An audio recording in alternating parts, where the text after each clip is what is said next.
बातों पे अमल नहीं करके? कौन सा तीर मारेगा तू नमाजें छोड़कर? जो नमाजों को छोड़ता रहा, तकरीर को बुरा कहता रहा, मदरसों को बुरा कहता रहा, आलिमों के खिलाफ बोलता रहा, मस्जिदों में जाने को बोझ समझता रहा, उसी जानवरों के माहौल में उसी एक मुसलमान फैमिली का आदमी जो अपने आप को सुन्नी कहता था, या नबी सल्लल्लाहु अलैहि वसल्लम पढ़ने वाली फैमिली का आदमी, उस गांव में मेरी तकरीर हुई है, 20 तकरीरें मेरी उस गांव में हुई है। उस गांव की खबर यह मिली कि एक सुन्नी भाई, वो अपने बड़े भाई जो भाई पेट्रोल पंप चलाता था, उस भाई की बीवी से उन्होंने मोहब्बत की, मोहब्बत नहीं बल्कि जबरदस्ती उस पर कब्जा करना चाहा, और उसकी बीवी उसके कब्जे में नहीं आने लगी, उसके खूबसूरत बेटों को गोली से भून दिया। ये बता दे कि अब तो वो जेल में सड़ेगा। उनका भाई को क्या, भाई पे क्या गुजरेगा? भाभी को भी गोली से मार दिया और उसके खूबसूरत बेटे 5 साल के बेटे को भी गोली मार दिया। यह कोई हिंदू फैमिली का नहीं है। उसकी कहानी तो अखबारों में पढ़ते ही रहते थे, लेकिन ये भी बिल्कुल मुस्लिम फैमिली की बात है। पता ये चला कलमा पढ़ लेना और है, इस्लाम समझना और है, और ऐसे टोपी दाढ़ी रखना और है, दिल में अल्लाह का डर बसाना और है। जब आखिरत पर यकीन जम जाए, मुझे मरना है, खुदा के सामने हिसाब देना है, वो सारी जिंदगी कुंवारा रह जाएगा मगर ज़िना नहीं करेगा, शराब नहीं पिएगा, वो किराए के घर में रहेगा मगर सूद के पैसे से महल नहीं बनाएगा। इसलिए इस्लाम जोर देता है आखिरत पर विश्वास कर ले, अल्लाह का डर दिल में बसा ले, यहां भी तू चैन की जिंदगी गुजारेगा, मरने के बाद जन्नत की बहारें तेरा इस्तेमाल करेगी। यकीन ही घट रहा है, इसीलिए जानवरों की तरह जिंदगी बसर कर रहा है। कोई अपनी भाभी से फंसा हुआ है, कोई अपनी माँ से जिना कर रहा है, कोई साहब अपनी भांजी से जिना कर रहा है, कोई भतीजी से जिना कर रहा है। सिर्फ जिना, शराब, सूद, ये उन काफिरों के कल्चर को अपनाने का नतीजा है। अगर हम कहते हैं कि अंग्रेजों का लिबास मत पहन, हम कहते हैं अंग्रेजों की तरफ बेपर्दा अपनी बहू बेटी को मत घुमा, कहते हैं मौलाना की बातों पे चलने से आदमी आजादी से महरूम हो जाएगा, तो मौलाना की बात पे चलने से महरूम हो जाएगा।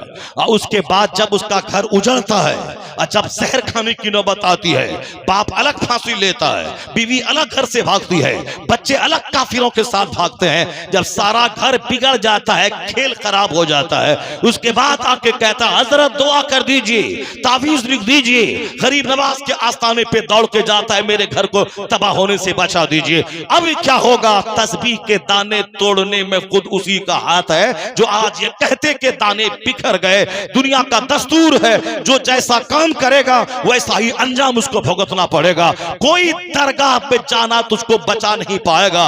एक ही रास्ता है कि सच्ची तौबा कर, अंग्रेजी तहजीब को मिटा दे, अल्लाह के सामने रो हो, अल्लाह के सामने गिड़गिड़ाओ, माफी मांगो। जब खुदा राजी हो जाएगा तो सारा बिगड़ा हुआ काम तेरा बनता चला जाएगा। कोई रास्ता नहीं है इसके लिए, कोई तावीज न कोई गंडा। अगर तावीज गंडे से सारा काम बने तो हम 1 करोड़ रुपए देकर के तावीज ले लेंगे। मेरे दरवाजे पे जो आम का पेड़ है, उस आम के पेड़ में तावीज दो ताकि इसमें से सोना फलने लगे। अगर तावीज में इतना दम है कि आम के पेड़ से आम की जगह सोना फलने लगे, तो जिंदगी का सारा पैसा दे के तावीज वहां से ले आएंगे, उसके बाद लटका देंगे आम के पेड़ में। अब आम गोल्ड बन के फैलेगा। एक आम तोड़ेंगे, बेचेंगे, अपना आराम से घर मकान गाड़ी छकड़ा सब होगा, मस्ती करेंगे। गेहूं के खेत में डाल देंगे तावीज, गेहूं की जगह बासमती चावल वहां से निकल जाएगा। और साहब धान के खेत में डाल देंगे, वहां से अखरोट की खेती हो जाएगी। ऐसा नहीं होता है कि तावीज डालेंगे आम लीची बन जाएगा, ऐसा नहीं कि तावीज डालेंगे तो गेहूं चावल बन जाएगा, ऐसा नहीं होता है कि तावीज बांध दें तो खीरा की जगह पे अखरोट फलने लगेगा, ऐसा नहीं होता कि लीची के पेड़ में तावीज डाल दें तो वहां लीची की जगह वहां से अंगूर निकलने लगेगा। ऐसा नहीं होता है। कुदरत का कानून यही है, लीची के पेड़ से लीची, आम के पेड़ से आम, गेहूं के पौधे से गेहूं और धान के पौधे से धान। इस नियम के खिलाफ दुनिया में नहीं होता है, ये कुदरत का नियम है। जैसा दाना, जैसा पेड़ वैसा फल, जैसा पौधा वैसी फसल, जैसी जमीन वैसी फसल, जैसा दरख्त वैसा फल, ये कुदरत का कानून है। उसी कानून का एक असर हिस्सा ये भी है, जैसा बाप वैसा बेटा, जैसी माँ वैसी औलाद। बाप माँ जमीन के मिस्र है माँ, और बाप उसमें बीज डालने वाला है। अगर बीज हो नाकारा तो पौधा फसल नाकारा, अगर जमीन हो बंजर जली हुई तो उससे कोई फसलें बाहर नहीं पैदा होगी। इसलिए जैसे माँ बाप रहेंगे वैसी औलाद होगी, कुदरत का कानून है। बाप हो हुजूर सरकार गौसे पाक के वालिद मूसा जंगी दोस्त जैसा, और माँ हो सर से लेके पांव तक नेकी का मुजस्समा, तब उन दोनों मुबारक जोड़े से वलियों का सरदार अब्दुल कादिर जिलानी जन्म लेता है। और जब बाप हो मुफ्ती नकी अली खां जैसा और माँ हो तहज्जुद गुजार, तब बेटा करोड़ों मुसलमानों का रक्षक मुजद्दिद आजम इमाम अहमद रजा खां फाजली बरेलवी पैदा होता है। जब माँ लाजवाब हो, जब बाप लाजवाब हो, तब वहां से निकलने वाला पौधा वो लाजवाब होता है। यहाँ बाप भी जोकर है और माँ भी जोकराइन है।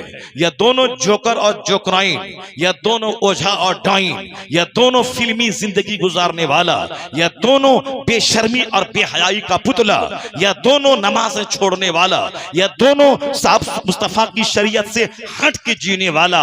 अब यह कहता है कि बाबा मुझको अच्छा बेटा दे दीजिए, बेटा मुझको मार रहा है सीने पे चढ़ के, अब फाइट जमा रहा है। बाबा अजमेर वाले बाबा मेरे बेटे को नेक कर दीजिए, हजरत तावीज दीजिए ताकि मेरा बेटा फरमाबरदार हो जाए। कभी नहीं होगा। 1 करोड़ तावीज डाल दे, नहीं होगा। जैसी जमीन वैसी फसल, जैसा दरख्त वैसा फल। कुदरत के नियम के खिलाफ नहीं कोई काम होता है। इसलिए अपनी औलाद को सही दुनिया में देखने के लिए खुद को सही बनाना होगा और सही लड़की का सिलेक्शन करना होगा और अच्छी इस्लामी जिंदगी गुजारनी होगी। उसके बाद कोई दुआ नहीं भी करेगा तो जैसी जमीन होगी वैसी अल्लाह फसल अता फरमा देगा। सरकारे दो जहां की पसंद के मुताबिक जो जिएगा उसको अल्लाह खुशी देगा। और मैंने कह रहा था आपसे कि अल्लाह तबारक व तआला ही हमको दुआ करने का ढंग सिखाया है। वो दुआ करने का ढंग, हम आजकल तो आदमी अपनी अपनी दुआ करने लगे सारे लोग। कुरान शरीफ में लगभग 50 से लेके 50 के करीब दुआएं हैं जो बंदों को बताया गया है कि तुम इस तरह से दुआ करो। रब्बना ज़लमना अनफुसना व इल्लम तग़फिर लना व तरहमना लनकूनन्ना मिनल खासिरीन। रब्बना तक़ब्बल मिन्ना इन्नका अंतस समीउल अलीम। रब्बि जअलनी मुक़ीमस सलात व मिन ज़ुर्रियती। रब्बना हब लना मिन लदुनका। बताइए कितनी सारी दुआएं अल्लाह ने हमें सिखाई है।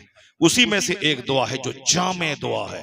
ये दुआ करो, रब्बना आतीना फिद दुनिया हसना व फिल आखिरति हसना व क़िना अज़ाबन्नार। ए अल्लाह मुझे दुनिया में भी अच्छा रख, दुनिया में भी खुशी दे, दुनिया में भी अच्छी औलाद दे, दुनिया में अच्छा घर दे, दुनिया में अच्छी सवारी दे, दुनिया में सेहत तंदुरुस्ती दे, दुनिया में बेइज्जती और जिल्लत से बचा दे, दूसरों के सामने हकीर और जलील होने से बचा दे, बेकार की मुसीबतों में फंसने से बचा दे, फितनों में उलझने से बचा दे।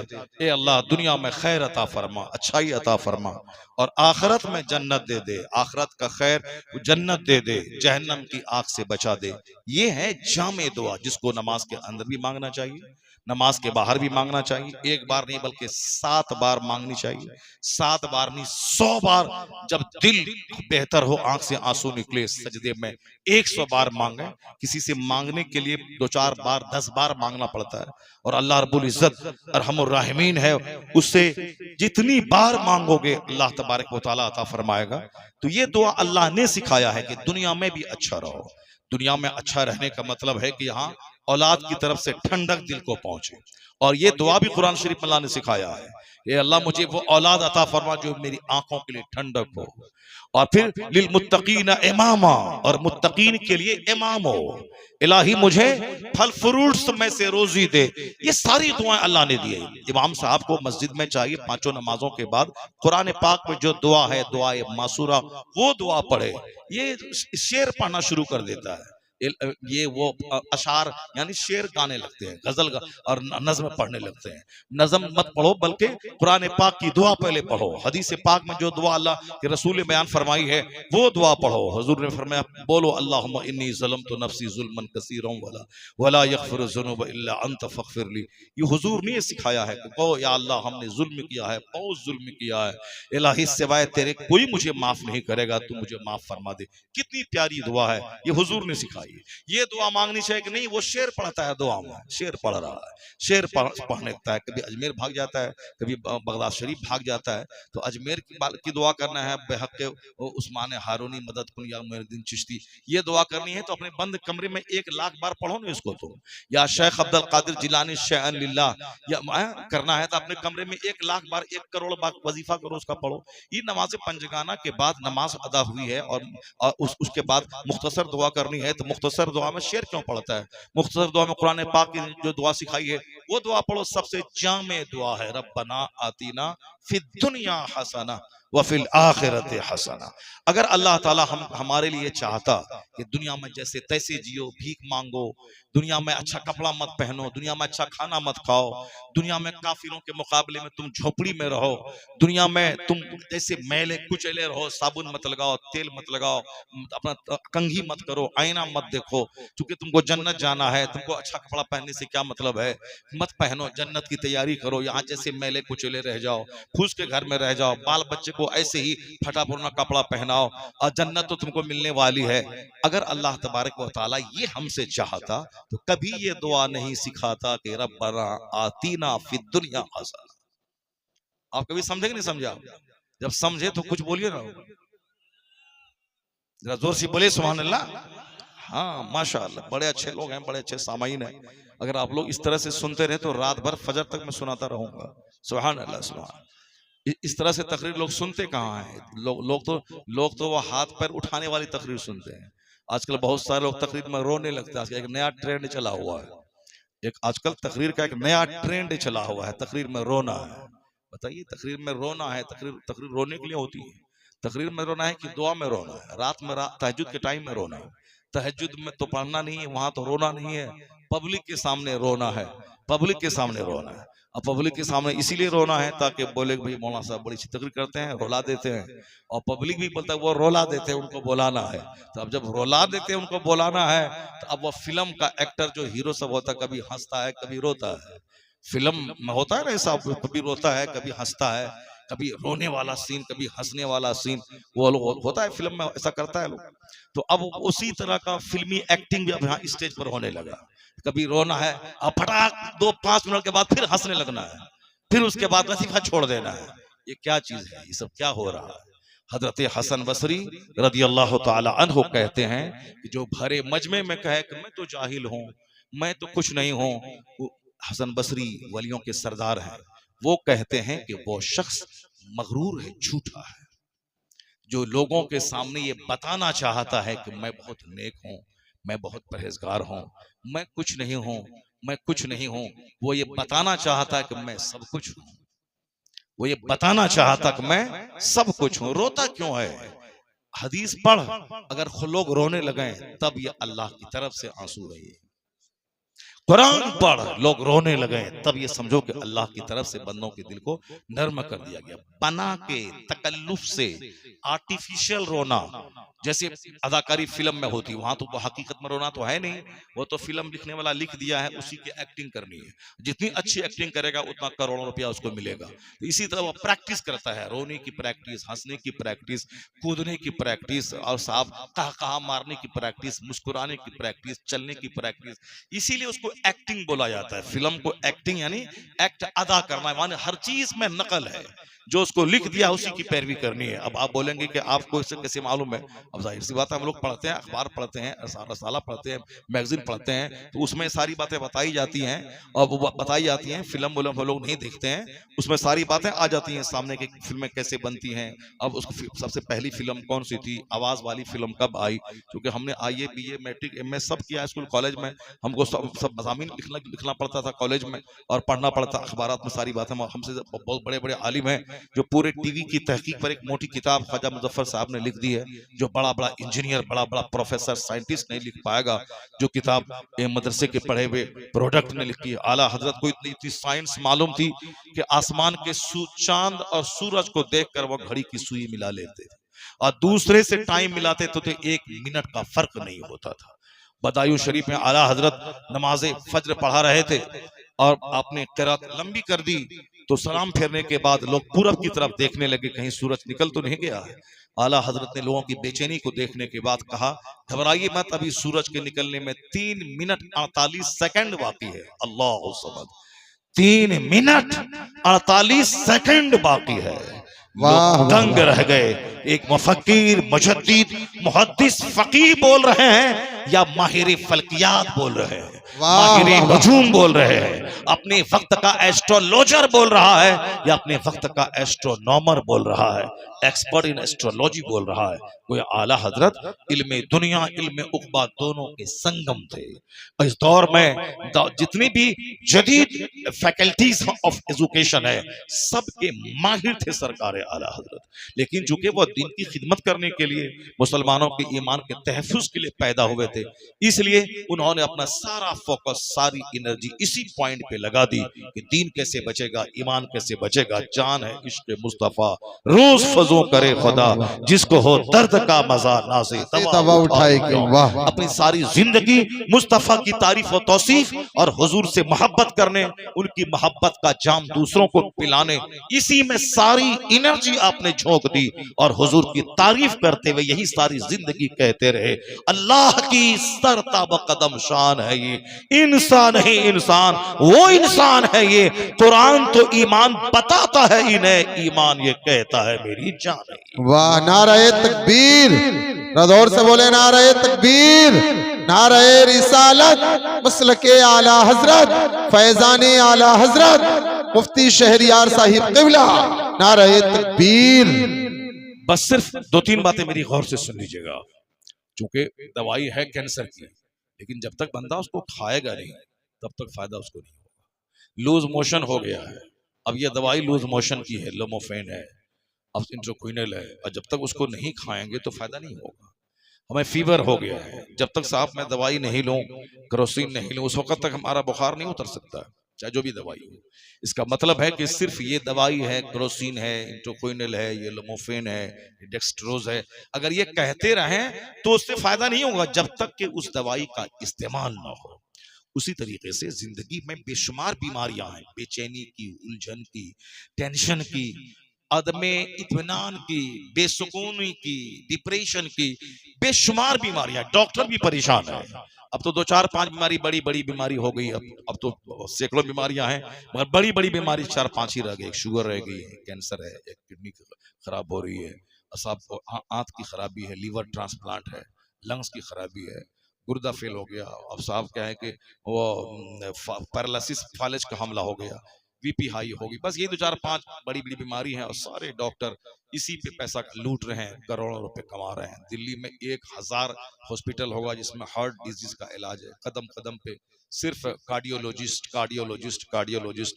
दिल की बीमारी, दिल की बीमारी, दिल की बीमारी बढ़ रही है पूरे हिंदुस्तान में।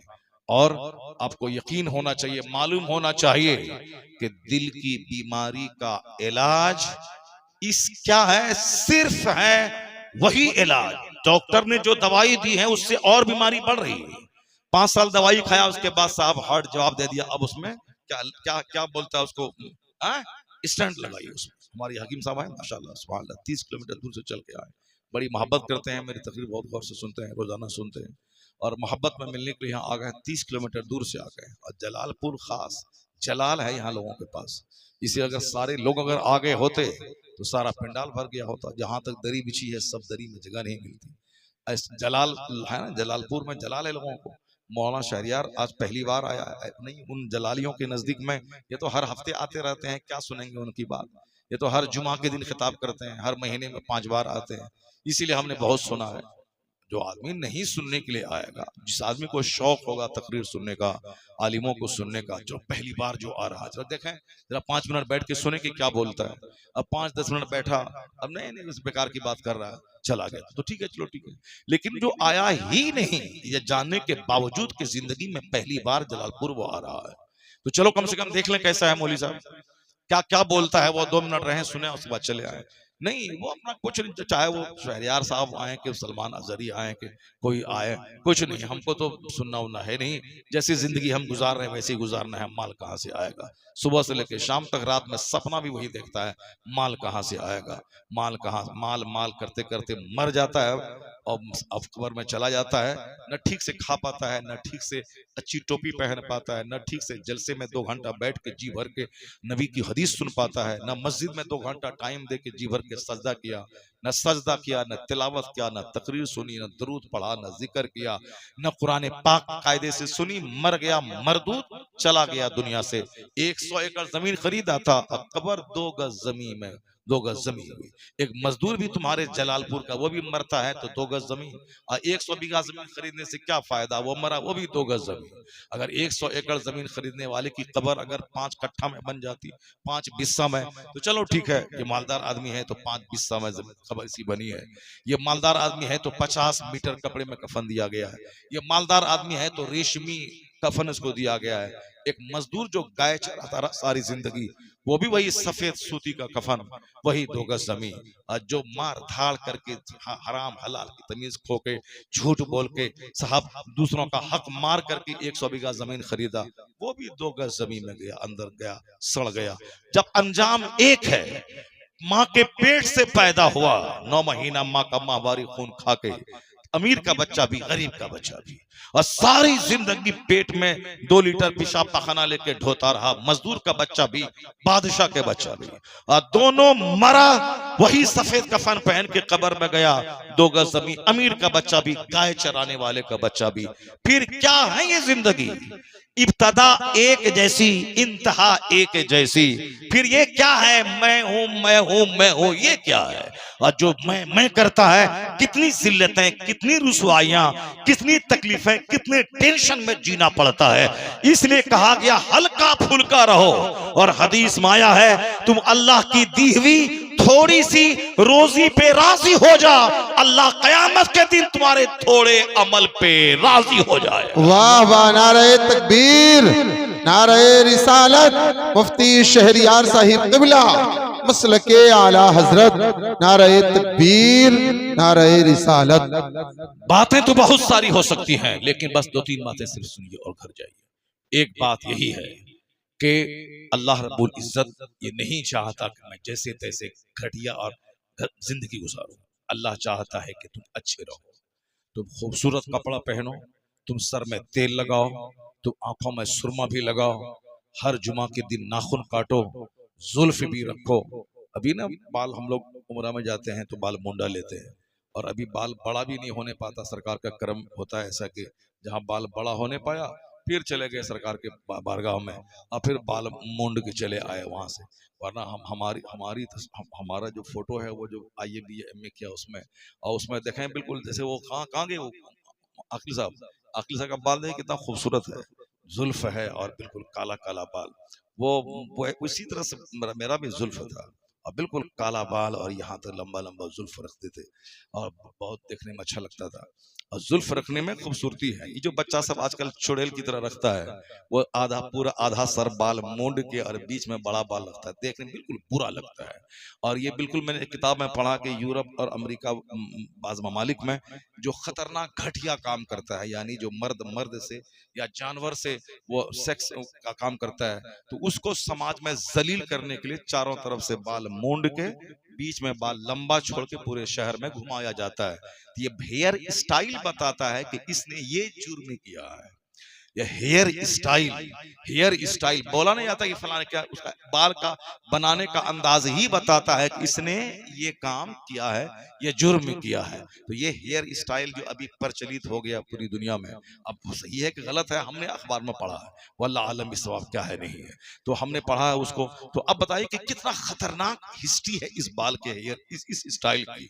मगर पता नहीं कि कौन सी नजर लग गई, अरब ममालिक में जाके देखे यही स्टाइल है, हिंदुस्तान में हिंदुओं को देखिए वही स्टाइल है, क्रिश्चियन वही स्टाइल है, चाइना में देखिए वही स्टाइल है, हिंदुस्तान के मुस्लिम फैमिली में देखिए वही स्टाइल है। अभी मैंने एक बच्चा को देखा, जो बच्चा 8-9 साल का होगा, वो भी उसी तरह की स्टाइल है, बाल काटे हुआ है। कल एक आदमी आया हमसे मिलने के लिए आया और उस टोपी पहने था, टोपी में तो सारा बाल जो बड़ा था सर का वो छुपा हुआ था। तो एक दूसरा बच्चा बोला, हजरत इसकी टोपी के नीचे देखिए ना, टोपी टोपी उठवाइए ना इससे। टोपी जब उठाया तो बस वही कट बाल था, चारों तरफ से बाल मुंडा हुआ और बाल उसी तरह से बड़ा हुआ। एक आम ट्रेंड हो गया है। कोई सोचना नहीं चाहता कि आखिर ये किसकी नकल में मैं रख रहा हूं। बाल पूरे सर में बराबर रखना सुन्नत है और जुल्फ रखना सरकार की सुन्नत है। और जुल्फ जो रखे वो तेल लगाए। हुजूर ने एक शख्स को देखा, उसके बाल उलझे हुए हैं, तो आका ने फरमाया कि जब बाल रखे हो तो बाल का हक अदा करो। सुभान अल्लाह। हक यह है कि उसमें तेल लगाओ और कंघी करो, बीच में मांग निकालो, कंघी करो और कंघी करो, ये बाल का हक है, तेल लगाओ।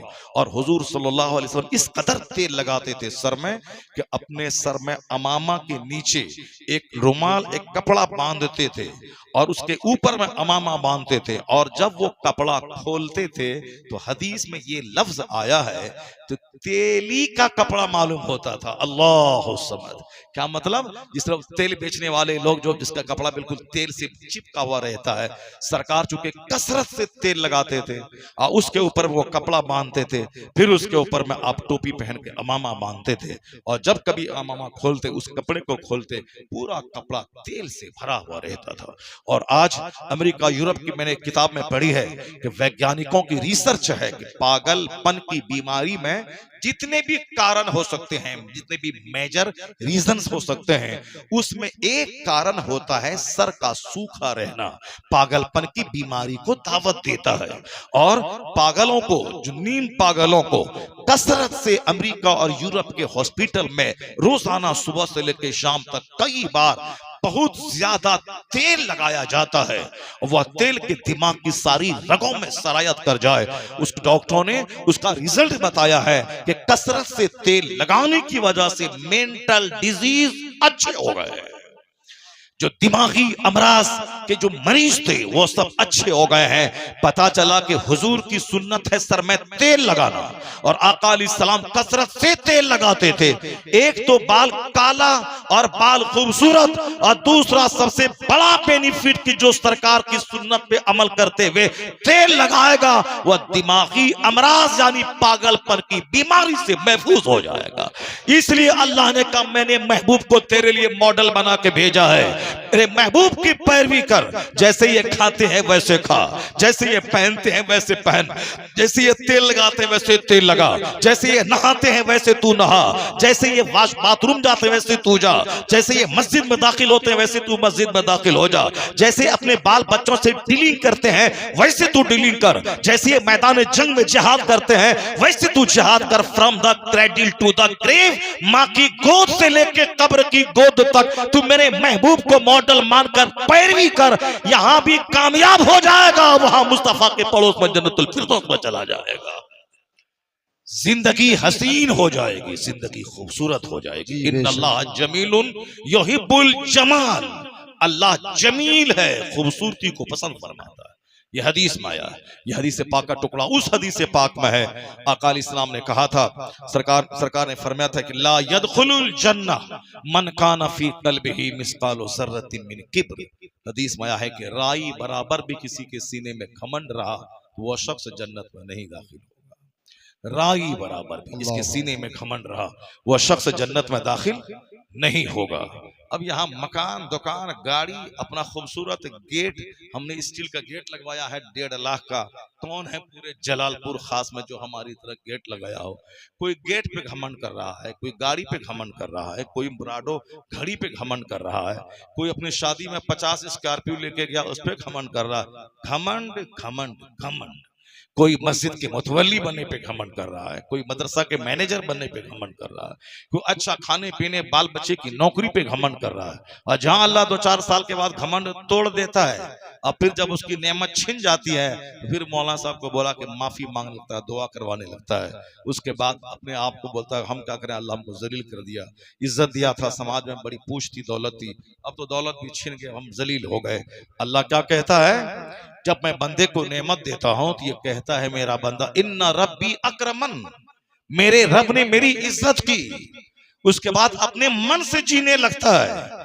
और जब अल्लाह उसकी दौलत को छीन लेता है, नेमतों को, तो ये क्या बोलता, इन्ना रब्बी अहानन, मेरे रब ने मुझको जलील कर दिया, मेरे रब ने मुझको जलील कर दिया। तो अल्लाह आगे कहता, मैंने जलील नहीं किया है, तूने जलील होने का सामान खुद से पैदा किया है। कल्ला बल्ला तुकरिमून अल यतीम वला तहाद्दून अला तामिल मिस्कीन। अल्लाह फरमाता है कि हरगिज नहीं, बल्कि तुम यतीमों की इज्जत नहीं करते, तुम मिस्कीनों को धक्के देते हो, उसको खाना नहीं खिलाते हो, वारिसों का माल खाते हो। व ताकुलून तुरास अकलन लम्मा व तुहिब्बुनल माल हुब्बन जम्मा। अल्लाह कहता है जलील तुमने खुद हुआ है। ये तुमको माल दिया था, यतीमों की इज्जत करते, तुमको माल दिया था, मिस्किनों की सेवा करते, तुमको माल दिया था, बेशुमार लोगों का हक उसमें रख दिया है, उन सबों का हक अदा करते, मगर तुमने दांत से पकड़ पकड़ के रखा। व ताकुलून तुरास अकलन लम्मा